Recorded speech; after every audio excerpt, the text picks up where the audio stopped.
네, 오늘 말씀의 제목을 함께 읽어보겠습니다. 자, 시작. 하나님의 달력이 완성되는 날. 오늘은 성령 강림 주일입니다. 신명기 강해를 잠시 멈추고 오늘 성령 강림 주일, 또 그날이 일어났던 오순절에 대한 얘기를 오늘 함께 나누려고 합니다. 말씀을 전하기 전에 그림자 얘기를 좀 해볼까 합니다. 여러분, 그림자, 그 그림자라는 것이 흥미롭죠. 예전 어릴 때에는 그림자 가지고 장난도 치고 그랬던 것 같은데, 그림자는 실체가 있어야 이제 그림자가 생기는 거죠. 그림자만 따로 존재한다? 물리적으로는 있을 수 없는 일입니다. 그리고 그림자는 우리에게 무언가를 알려줍니다. 실체가 있다. 그리고 실체가 움직인다. 실체가 이쪽으로 오고 있다. 그래서 그 그림자를 보면 그 실체가 움직이는 방향을 알 수가 있습니다. 그러나 그 실체가 도착을 했어요. 우리가 이게 보고 있다가 그림자가 이렇게 보여요. 그러면 뭐가 오는데 그리고 나서 정작 그 실체가 딱 등장하는 순간 우리는 더 이상 그림자를 봅니까 안 봅니까? 보지 않죠. 그러나 그림자가 사라졌습니까?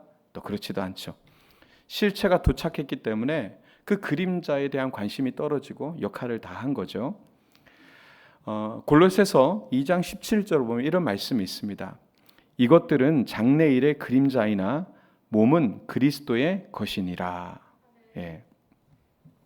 사도 바울은 이스라엘의 절기 전체를 가리켜서 한 단어로 정의를 하는데요. 그것이 뭐냐? 바로 그림자, 스키아라고 하는 그림자라는 단어로 정의를 합니다. 그리고 그 그림자의 실체를 무엇이다? 누구라고 말합니까? 바로 그리스도다. 구약에 나오는 많은 이야기들, 절기뿐만 아니라 여러 가지가 바로 예수 그리스도를 예표하는 그림자이다. 그렇게 선언합니다. 자, 오늘 이것이 우리가 오늘 설교를 관통하는 그런 해석의 열쇠가 될 수 있으니까 여러분 기억하시길 바랍니다. 자, 오늘 그 오순절을 다룸에 있어서 우리가 하나님께서 이스라엘 백성들에 허락하신 절기가 있거든요. 그 7개의 절기가 있습니다. 성경 공부하셨던 분들은 외우셨겠지만 이렇게 외웠어요. 유무초오 나속초 이렇게 외웁니다. 그래서 이 7개의 절기가 있는데 하나님께서 수천 년에 걸쳐서 인류에게 보내신 바로 그림자이기도 합니다. 자, 그 그림자들은 딱 한 분만을 가리킵니다. 누구죠? 바로 예수 그리스도. 그리고 정확히 그 절기들이 가리킨 분이 이 땅에 오셨습니다. 예수께서 이 땅에 오셨죠.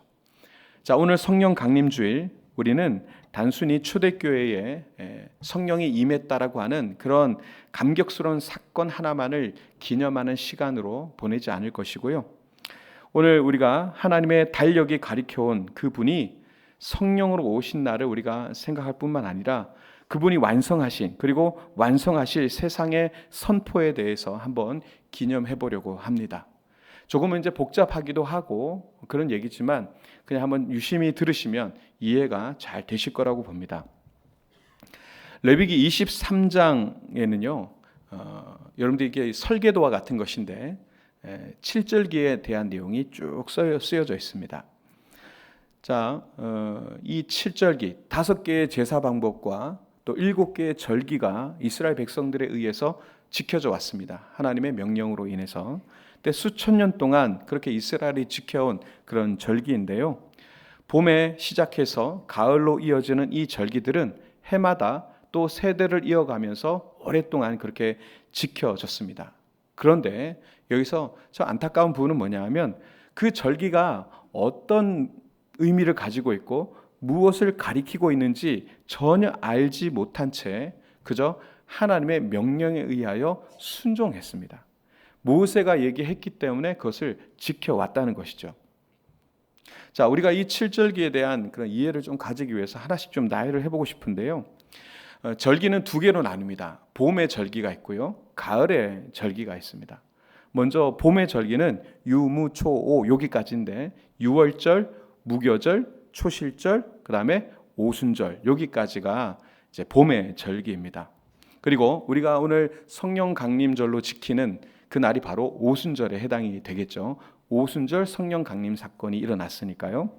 그리고 가을에는 나머지 나속초, 나팔절, 그 다음에 속죄일, 그 다음에 초막절, 이렇게 해서 4가지의 절기가 있습니다.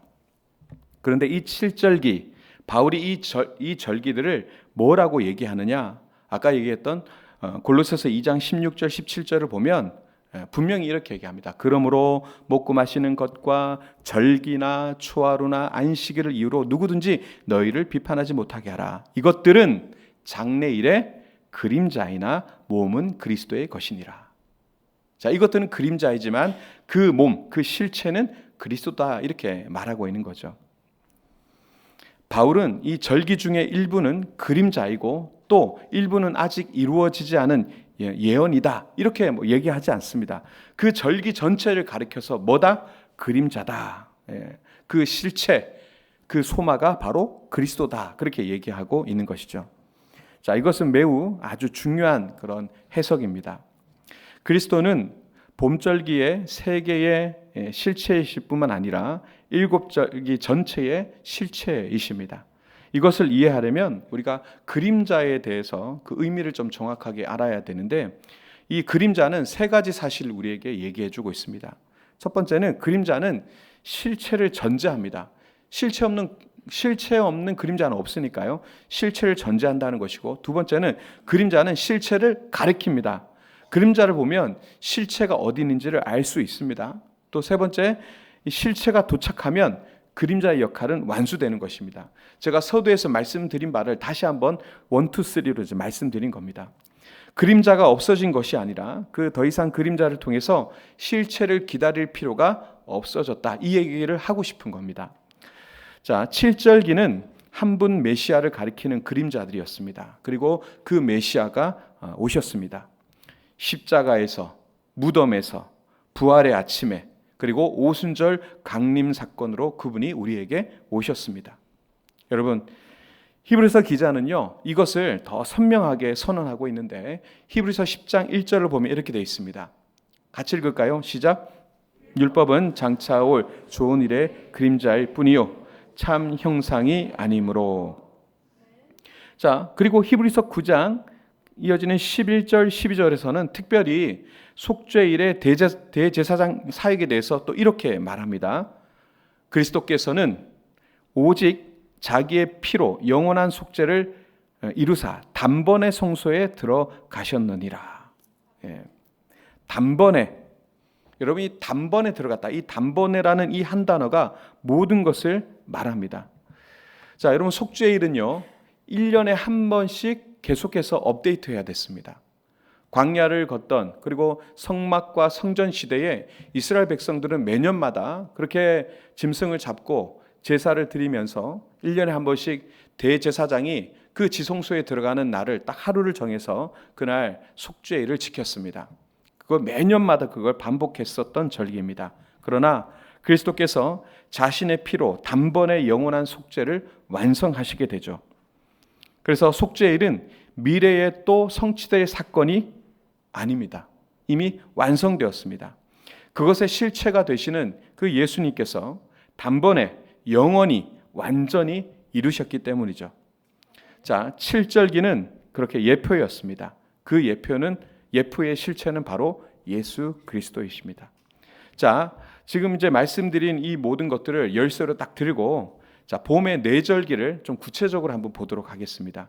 먼저 6월절을 보면요, 6월절을 이렇게 되어 있습니다. 니산월 14일 흠없는 어린 양의 피. 자, 6월절이 어떤 날입니까? 이집트에서, 애굽에서 탈출하던 그때의 마지막 재앙, 그때 그들이 어린 양을 잡아서 그 피로 문설주와 임방의 바름으로 인해서 죽음이 넘어간 패스오버한 날, 그것이 바로 6월절이죠. 그렇습니다. 고린도전서 5장 7절에 이렇게 얘기합니다. 우리의 6월절 양 곧 그리스도께서 희생이 되셨느니라. 여러분, 그 6월절에 그 어린 양을 잡아 피를 바름으로 인해서 죽음이 건너갔던 것, 그 사건과, 그리고 수천 년이 지난 이후에 예수께서 6월절 당일에 십자가에 달림으로 그 피가 흐름으로 인해서 그 피가 흐름으로 해서 우리가 구원된 사건과 정확하게 일치하죠. 자, 여러분, 이거는요 이스라엘 백성들이 전혀 알지 못했습니다. 그들이 문설주와 임방의 피를 받으면서도 이것이 예수께서 흘리신 그 피를 예행 연습한 것이라는 그런 이해가 전혀 없이 그냥 그저 모세가 얘기했기 때문에 지켜왔던 것인 거죠. 자, 무교절을 보겠습니다. 무교절은 유월절 그 바로 다음 날부터 7일 동안 말 그대로 누룩이 없는 빵을 먹을 때였습니다. 그러니까 빵이 이렇게 부풀어서 폭신폭신해져야 그때 제대로 빵을 먹을 수 있는데, 급하다 보니까 빨리 출애굽을 해야 되기 때문에 누룩을 넣지 않은 빵을 먹었습니다. 딱딱합니다. 맛도 없어요. 먹어보니까 정말 맛없는 그 빵을 먹었습니다. 누룩 없는 빵. 자, 이것이 의미하는 바가 무엇이겠습니까? 누룩이 없다. 보통 누룩이라는 것은 성경 안에서 죄, 악 이런 것들을 의미하는 거거든요. 타락. 근데 죄 없으신 우리 예수님께서 그 무덤에 누우신 것이죠. 누룩은 부패와 죄의 상징이라고 말씀드렸습니다. 그런데 그것이 없는, 누룩이 없는 빵처럼 그분은 그렇게 무덤에 누우셨고요. 누룩이 없다 보니 부패도 하지 않았습니다. 사흘 동안 그분은 그렇게 누워 계셨습니다. 그 다음 초실절. 초실절은 어떤 날입니까? 무교절 기간 중에 첫 번째 안식일 다음 날, 그리고 보리를 첫 열매로, 그래서 초실이라고 하죠. 첫 열매로 드리는 날이었습니다. 고린도전서 15장 20절에서는 이렇게 얘기합니다. 그러나 이제 그리스도께서 죽은 자 가운데에서 다시 살아나사 잠자는 자들의 첫 열매가 되셨도다. 바로 이 첫 열매. 여러분, 첫 열매는요, 이제 열매를 딱 맺는 순간 이제 풍성한 수확의 날이 곧 오겠구나, 많은 열매가 맺혀지겠구나라고 하는 보증과도 같은 것이거든요. 그렇습니다. 예수님의 부활은 그저 혼자서만의 부활이 아니라 이제 앞으로 일어나게 될 모든 우리 모두의 부활의 보증이 되는 사건이 바로 초실절입니다. 그리고 칠칠절, 오순절이라고도 하죠. 자, 초실절로부터 정확히 50일째 되는 날인데, 자, 밀수확의 첫 번째 수확을 드리는 절기이기도 합니다. 자, 이 날은 사도행전 2장 1절을 보면 이렇게 되어 있습니다. 오순절 날이 이미 이르매 그들이 다 같이 한 곳에 모였더니. 자, 여러분, 예수님이요 초실절에 부활하셨습니다. 초실절에. 아까 초실절에. 그리고 나서 40일 후에 승천하시게 됩니다. 그리고 나서 제자들이요 성령을 받기까지 며칠 더 걸렸습니까? 열흘을 더 기다렸어요. 10일. 그러면 40 더하기 10은 50. 한문으로 오순 이렇게 되는 거거든요. 정확히 오순절 오순날 하나님이 정하신 그 절기의 날짜에 성령이 강림하시게 됩니다. 이것이 우연이다라고 누가 얘기할 수 있겠습니까? 수천 년 전 적혀졌던 그 절기의 그 절기들의 정확하게 예수 그리스도를 통해서 성취되어진 이 사건들을 이렇게 보면서 이건 우연인데 누가 이렇게 얘기할 수 있겠습니까? 그리고 그 다음 이어진 2절을 보면 호련히 하늘로부터 급하고 강한 바람 같은 소리가 있어 이렇게 표현합니다. 성령이 어떻게 오셨느냐? 호련히 하늘로부터 강한 바람 같은 소리가 나듯 그렇게 오셨습니다. 호련이란 말은 아무 예고 없이 갑자기 이런 뜻이거든요. 그들의 어떤 종교적 열심이나 또 고행을 통해서 그 임계점에 달아서 만들어낸 현상이 아닙니다. 하나님께서 정하신 날, 그 순간 하나님의 주권적인 행사를 통해서 내려오신 거거든요. 그리고 급하고 강한 바람처럼 푸노의 바이아스, 푸뉴마 아시죠? 그 단어가 이 안에 들어가 있어요. 숨결입니다. 호흡입니다. 성령과도 같은 그런 어근을 가지고 있습니다. 그러니까 그들이 모여있던 그 다락방에 하나님의 숨결이 가득 채워지는 역사가 일어난 것입니다. 자, 이것은 창세기 2장 7절을 가리키는데요. 창세기 2장 7절에 어떤 사건이 나오냐 하면 하나님이 아담의 코에요 생기를 불어넣으신데 그게 바로 푸뉴마입니다. 생기, 숨을 불어넣습니다. 그리고 오순절날 새 창조의 숨결이 교회에 불어넣어진 것이죠. 그리고 이어지는 3절을 보면 이렇게 되어 있습니다. 불에 혀같이 갈라지는 것들이 그들에게 보여 각 사람 위에 하나씩 임하였다. 여러분, 불, 여기서 나오는 불이라는 것은요, 하나님의 임재를 상징합니다. 신의 산에서의 불, 광야의 불기둥, 엘리야 앞에 나타나신 불, 구약 내내 하나님의 임재는요, 불 가운데 나타났습니다. 이제 그 임재의 불이 건물에도 성소에도 법궤에도 그게 아니라 어디에? 한 사람 위에 그 불이 임했습니다. 그리고 혀와 같이, 혀란 말이 나오는데 혀는 이 언어의 기관이죠. 신의 산에서 하나님의 말씀이 내려왔습니다. 근데 그 말씀은 돌판에 새겨져서 문서로 왔습니다. 근데 오순절에서는요, 하나님의 살아있는 임재가 사람의 혀 위에 임했습니다.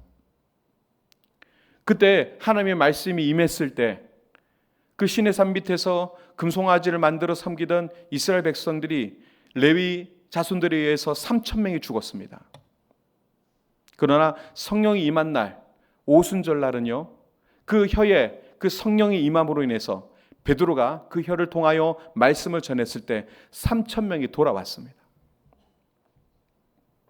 성령의 임재는요, 우리를 죽이는 것이 아니라 살리는 것, 역사로 나타나기 시작한 것입니다. 자, 4절이 이제 결정적인 선언인데, 그들이 다 성령의 충만함을 받았다, 이렇게 얘기합니다. 다 받았다.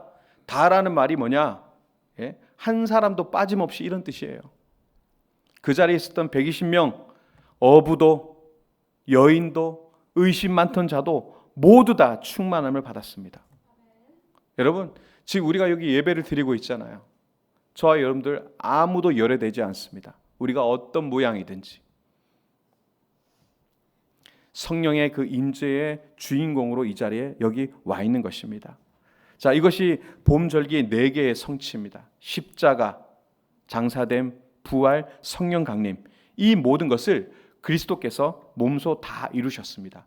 앞서 나왔던 4개 봄절기의 이 그림자가 실체이신 예수를 통해서 다 완성되어진 것이죠. 자, 그러면 오늘 설교에서 가장 중요한 그런 질문, 신학적 질문을 좀 다뤄야 되겠습니다. 그렇다면 이제 가을의 절기 3개가 남았는데 이 3개 절기, 나팔절, 속죄일, 초막절은 그럼 어떻게 되는 겁니까? 이렇게 물을 수가 있죠. 그 누구도 궁금해하지 않는 그런 표정으로 앉아 계시지만 궁금해한다고 생각하고, 자, 이 질문에 대한 답에 따라서 우리의 그 신학이 어디에 서 있는가를 볼 수 있습니다.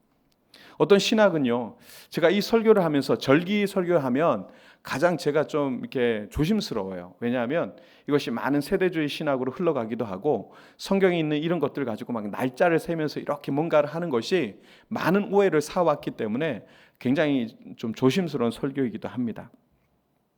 어떤 신학은 그렇게 얘기합니다. 가을 절기 세계는 아직 성취되지 않았다. 앞으로 환란기, 흔히 얘기하는 휴거, 천년왕국 이런 순서로 성취될 거다, 이런 얘기도 합니다. 이게 보통 우리가 잘 알던 19세기의 그런 신학들이 그런 얘기를 했는데, 그러나 오늘 답은요, 골로새서 2장 17절이 가르쳐주는 답이 이것입니다. 가을의 절기의 실체이신 그리스도는 이미 오셨다. 다만 그 완성이 온 우주 앞에 드러나는 날은 아직 오지 않았다. 이렇게 표현되어 있지는 않습니다. 제가 한번 쭉 풀어본 겁니다. 자, 이 문장, 이 차이를 한 문장으로 제가 한번 정리할 수 있겠는데요. 성취가 안 된, 미성취가 아니라 미계시다. 이렇게 표현해도 더 어렵죠. 아직 이루어지지 않은 것이 아니라 이미 이루어졌지만 완전히 드러나지 않은 것이다. 이렇게 말씀드리고 싶습니다. 자, 예를 한번 들어볼게요. 이게 이해가 잘 안 나면. 판결이 선고가 됐어요. 무죄. 판결이 선고됐어요. 자, 그 판결은 완전하고 확정적입니다. 그런데 그 판결이 온 세상에 공포되는 날이 아직 오지 않았다는 겁니다. 판결이 아직 내려지지 않은 것 아니죠? 그죠? 판결은 끝났습니다. 다만 그 모든 것이, 그 판결이 온 우주 앞에 완전히 선포된 날이 아직 안 되었다라는 것입니다. 자, 가을 절기 세계가 바로 이런 의미를 가지고 있습니다. 여러분, 나팔절이 가리키는 의미가 무엇일까요? 나팔을 분다는 것은 집합의 신호거든요. 뿌 하고 불면 다 모여. 이게 집합의 신호입니다. 왕이 오실 때 나팔을 붑니다. 나팔절은 고린도전서 15장 52절의 선언을 가리키고 있는데요. 자, 이 말씀을 제가 한번 읽어드려 보겠습니다. 나팔 소리가 나매 죽은 자들이 썩지 아니할 것으로 다시 살아나고 우리도 변화되리라. 예? 죽었던 자들이 벌떡벌떡 일어나서 부활하여 함께 하게 되는 것입니다. 그리스도께서 단 한 번 재림하실 때 분리된 두 단계가 아니라 단 하나의 재림, 온 하나님의 백성이 그 나팔 소리 앞에 모이게 될 것이라는 것입니다. 자, 그러면 속죄일이 가르치는 것은 또 뭘까요? 여섯 번째 절기. 히브리서 9장이 이미 선언했는데요. 그리스도께서 단번에 영원한 속죄를 완성하셨다고 그랬습니다. 단번에. 그리고 그 속죄는 완전합니다. 이미 이루어졌습니다. 그런데요, 로마서 8장 19절을 보면 이렇게 되어 있습니다. 피조물이 고대하는 바는 하나님의 아들들이 나타나는 것이니. 자, 이게 무슨 의미냐? 마지막 날에 그리스도의 완전한 속죄가 온 우주 앞에 완전히 계시될 거라는 것입니다. 모든 거짓 고발이 침묵하고 사단이 완전히 패배하며 하나님의 의로우신 심판이 온 우주 앞에 선포될 것입니다. 이것이 속죄일이 가리키는 최종 성취가 되는 것이죠. 자, 마지막 초막절이 가리키는 건 뭐냐? 자, 요걸 이해하려면 요한복음 1장 14절로 가야 되는데 이렇게 되어 있습니다. 말씀이 육신이 되어 우리 가운데 거하심에. 이건 너무 잘 아시죠? 말씀이 육신이 되어 우리 가운데 거하심에. 자, 거한다. 에스케노센, 내 안에 거한다.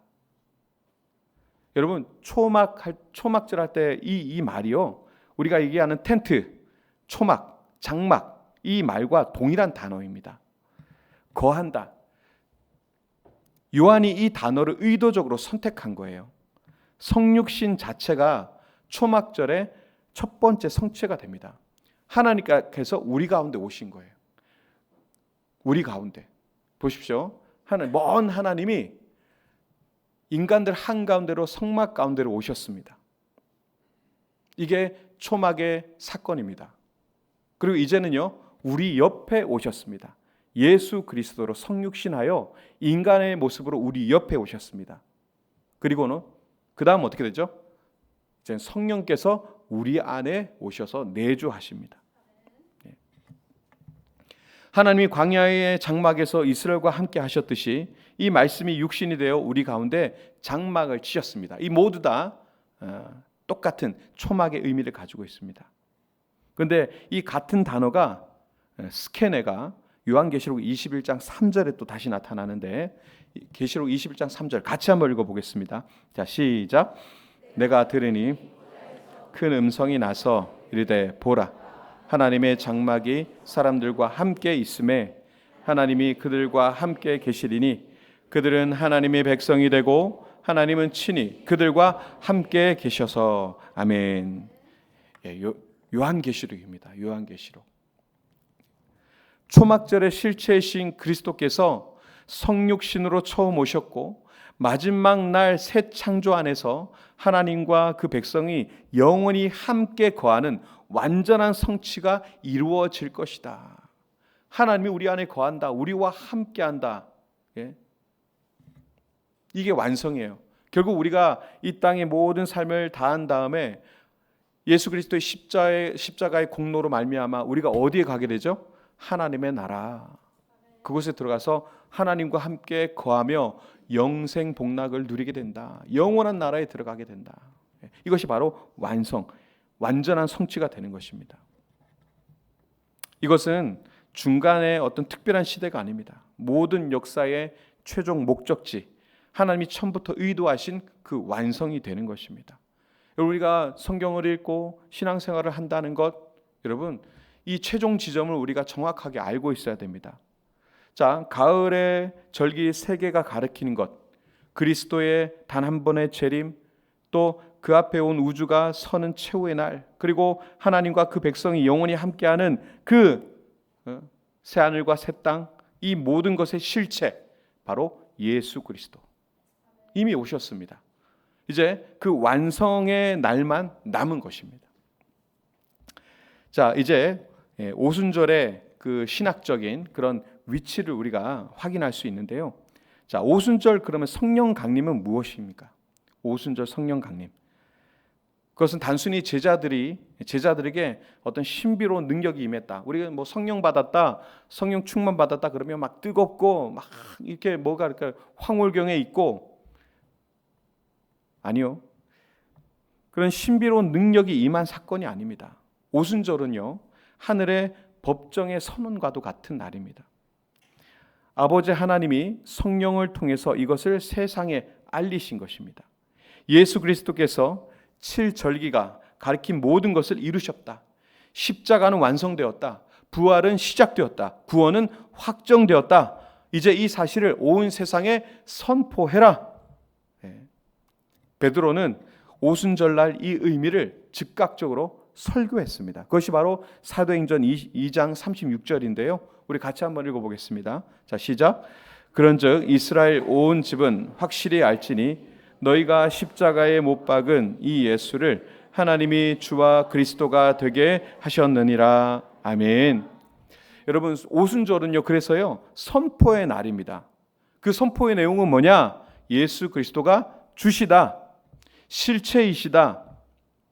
자, 에베소서 1장 13절 14절을 제가 읽어드리겠습니다. 그 안에서 너희도 진리의 말씀 곧 너희의 구원의 복음을 듣고 그 안에서 또한 믿어 약속의 성령으로 인치심을 받았으니 이는 우리 기업의 보증이 되사 그 얻으신 것을 속량하시고 그의 영광을 찬송하게 하려 하심이라. 아멘. 자, 여기서 우리가 집중해야 될 표현은 뭐냐면 14절에 이는 우리의 기업의 보증이 되사, 이 말입니다. 기업의 보증, 아라본이라고 하는 헬라어인데요. 여러분, 이 단어는요, 상업 용어입니다. 계약금, 선불금 이런 뜻을 가지고 있습니다. 여러분, 그러나 하나님께서 이 단어를 이렇게 사용하신 데는요, 더 깊은 의미가 있겠죠. 앞으로 지불할 금액의 선불금 이 정도가 아닙니다. 이미 완결된 거래를 법적으로 봉인하는 인장과도 같은 겁니다. 그리고 성령께서 우리 안에 오셨어요. 우리에게 능력도 주시고 지혜도 주시고 다 좋아요. 근데 성령이 오셨다는 것은 이제 앞으로 임하게 될 하나님의 나라를 우리에게 선불금으로 지급, 그러니까 계약이 됐다, 이 말이에요. 하나님은 이 계약을 이루셨어요.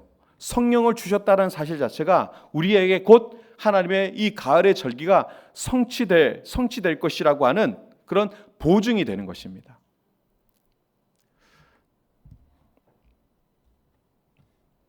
그리스도께서 십자가에서 이루신 구원, 여러분, 이 구원은 완전합니다. 완결합니다. 그런데 그 성령께서요, 우리가 어떤 상황과 형편에 있든지, 내가 신앙이 어떠하든지, 내 모습이 어떠하든지, 여러분 안에 성령이 계시죠? 그러면 그 성령이 계시다면 여러분들을 향한 하나님의 그 구속, 구원, 그리고 하나님의 나라를 여러분들에게 주어진 그 약속은 반드시 성취되어진다는 것입니다. 예. 여러분, 이 구원은요, 변하지 않습니다. 이 약속을 취소할 만한 어떤 권세도 우주에 없습니다. 그리고 이 사랑은 끝낼 수 없습니다. 성령이 우리 안에 거하심이 바로 그 증거가 된다는 것입니다. 동시에 성령은 아직 드러나지 않은 것의 보증이기도 합니다. 로마서 8장 23절을 보면 이렇게 되어 있습니다. 그뿐 아니라 또한 우리 곧 성령의 처음 익은 열매를 받은 우리까지도 속으로 탄식하여 양자될 것 곧 우리 몸의 속량을 기다리느니라. 예. 여러분, 좀 어렵죠? 우리는요, 사실 그런데 이미 양자가 되었습니다. 그러나 우리 몸의 완전한 속량, 부활의 몸은 아직 이루어지지 않은 것이죠. 그러나 우리는 이미 의롭다 하심을 받았습니다. 칭의를 받았습니다. 아직, 그런데 영화롭게 되는 것은 아직이다. 그래서 이것이 신학자들 사이에서는요, 이미와 아직의 긴장 상태라고 표현합니다. 이미와 아직. 그리고 그 긴장하는 그 존재의 자리가 바로 지금 우리의 지금의 위치라는 것입니다. 오순절 성령을 받은 교회는 그리스도께서 완성하신 구원을 이미 손에 쥔 자들이죠. 예? 우리가 그 구원에 손에 쥐었습니다. 그 완성이 온 우주 앞에 완전히 드러나는 날을 기다리면서 그 사회를 살아가는 것이 성도이고 지금의 교회인 것입니다. 그러면 그 사이를 살아가는 우리와 교회에게 주어진 사명은 그 무엇인가? 그 사이를 살아가고 있는데 사도행전 1장 8절에 이렇게 되어 있습니다. 예수님의 마지막 말씀이죠. 오직 성령이 너에게 임하시면 너희가 권능을 받고 예루살렘과 온 유대와 사마리아와 땅끝까지 이르러 내 증인이 되리라. 여러분, 성령을 받은 것 그 자체가 목적이 아닙니다. 성령 받았다 그게 아니에요. 성령을 받는다라는 것은 이제 이루어질 하나님의 성취에 대한 보증을 받은 것, 알아본 보증을 받은 것뿐만 아니라 이 땅에 이제 우리가 선택을 받았어요. 부름 받았어요.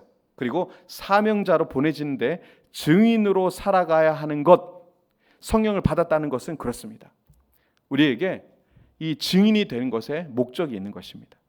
오순절 성령 충만은 내면의 종교적 체험으로 끝나는 게 아닙니다. 그것은 땅끝까지 나아가야 할 선교적 파송의 의미까지도 포함하고 있습니다. 자, 여러분, 우리는 무엇의 증인입니까? 자, 예수 그리스도께서 칠절기가 가리킨 모든 것을 이루셨다는 것을 함께 나누었죠. 이 부분에 대한 증인인 겁니다.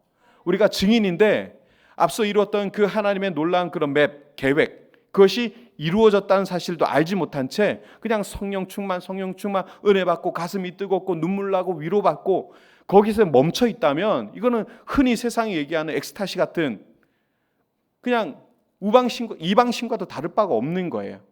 근데 우리가 성령을 받았다는 것은 전혀 다른 것입니다. 이미 수천 년 전 하나님의 그 약속과 말씀을 통해서 성취되어진 그 사건, 그것을 우리가 알고 있고 이제 그것이 완전히 드러날 가을의 그 절기들을 우리가 알고 있음으로 인해서 그걸 가지고 사람들에게 증언의 삶을 살도록 부름받은 자가 우리라는 것이며 그 증거가 바로 우리 안에 성령이 있다라는 것입니다. 그래서 성령 강림 사건은요 굉장히 중요합니다. 자, 여러분들은 지금 어디에 서 있습니까? 우리는 오순절 이후를 살고 있습니다. 그리스도께서 칠절기가 가르친 모든 것을 완성하신 후에 세계를 살고 있습니다. 성령이 우리 안에 거하고 계시죠. 완성된 구원의 인장이 우리에게 찍혀 있습니다. 그러나 그 완성이 온 우주 앞에 완전히 드러나는 날은 아직 오지 않았다. 나팔이 울리지 않았습니다. 새 창조의 완성이 아직 펼쳐지지 않았습니다. 그럼 그 사이에 우리가 무엇을 해야 되느냐? 바로 증인으로 살아야 된다는 것이죠. 가정에서, 직장에서, 이웃 가운데에서, 이 도시에서 예수 그리스도가 바로 실체이십니다. 예수 그리스도가 바로 주십니다. 그것을 삶으로 선포하고 증언하는 삶을 우리가 살아가야 된다는 것이죠. 이 얘기를 그렇게 하고 싶은데 앞에가 너무 복잡했어요. 자, 결론을 맺겠습니다. 오늘 가장 중요한 결론인데요. 하나님의 이 달력, 이 칠절기는 무엇을 가리켰습니까? 사건이 아닙니다. 이건 그림자였어요. 바로 예수 그리스도를 가리켰습니다. 유월절은 어린 양 예수를 가리켰습니다. 초실절은 첫 열매 대신 부활하신 예수 그리스도를 가르쳤습니다. 속죄일은 대제사장은 예수 그리스도를 가리켰습니다.